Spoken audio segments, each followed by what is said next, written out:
There are those that just want to be left alone, and those that just won't leave them alone. Which one are you? The Ernest Hancock Show.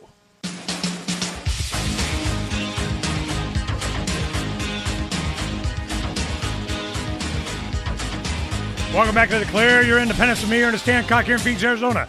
Now, I want to get back to Trump's, I don't know, whatever it is, his announcement. He decides to go on Newsmax and say, I'm going to run for president of these United States. It's another reality show. I guarantee it. Well, we got right here, Bernanke is talking about the economic recovery still needs Fed's help. Well, he says that what happens to gold, man, it shoots up. It's just, QE 47. I mean, they're just going to keep pumping. It's over. It cannot be eliminated. I don't see how we're going to be able to extricate ourselves from this. Here we have depression hits Vegas. Hard Rock Hotel fights for closure next week. It was built in 95 and recently completed a $750 million renovation and expansion. The hotel casino features 1,500 rooms and has approximately 2,800 employees. The Hard Rock also claims that Nevada law requires pre-approval by Nevada Gaming Commission of any sale of an interest in a property, which has not been obtained, which means, how are they going to, who's going to buy it? I mean, you got to get state approval to even sell. So, this is, it's just one thing after another. 2 ways to survive the system collapse. Now, this is by Simon Black, sovereignman.com. We have him up quite a bit. He has a lot of good stuff. He travels around the world. And one of those things he said, the night skies of northern Chile are among the clearest in the world. I've been astounded here every evening by the sheer beauty of more stars crowding the darkness than I've ever seen in my life. It's something that just about every human being can appreciate.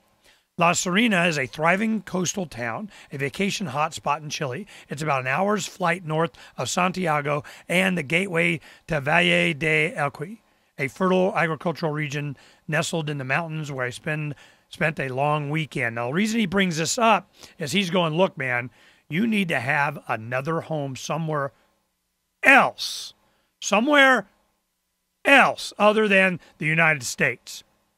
You think Egypt's bad? You think a week before the people started crowding the square in Egypt, they thought there'd be people crowding the square in Egypt?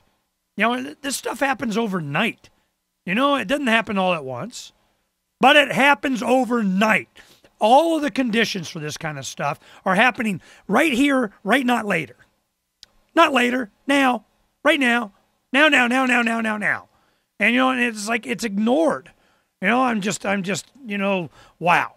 And what did Bernanke say? Federal Reserve Chairman Ben Bernanke said on Thursday that despite recent signs of improvement in the U.S. economy, the recovery still needs help from the Fed. Although economic growth will probably increase this year, liar, we expect the unemployment rate to remain stubbornly above and inflation to remain stubbornly below the levels that Federal Reserve policymakers have judged to be consistent over the longer term with our mandate. Now, their mandate is to have, low inflation, high employment, that kind of thing. He said in remarks prepared for delivery to the National Press Club, Bernanke provided a modestly more rosy outlook for the world's largest economy than in previous speeches, citing gains in household spending, improved confidence, and stepped-up bank lending as signs 2011 may see stronger growth than 2010. Blah, blah, blah, blah, blah. But they need more federal help, more quantitative easing. They've already done 2. They're getting ready. They're prepping us for 3. It's not going to stop. Hyperinflation is coming. I ask friends, I go, really hyperinflation? I mean, runaway, oh my goodness, wheelbarrow inflation? How can you be so sure? And they go, Ernie, you just got to ask yourself one question. Do you think the federal government will ever stop increasing spending? That's what's going to have to happen to stop this. They have to stop spending. And then, with the spending comes the Federal Reserve monetizing the debt. Just buying up all the treasuries.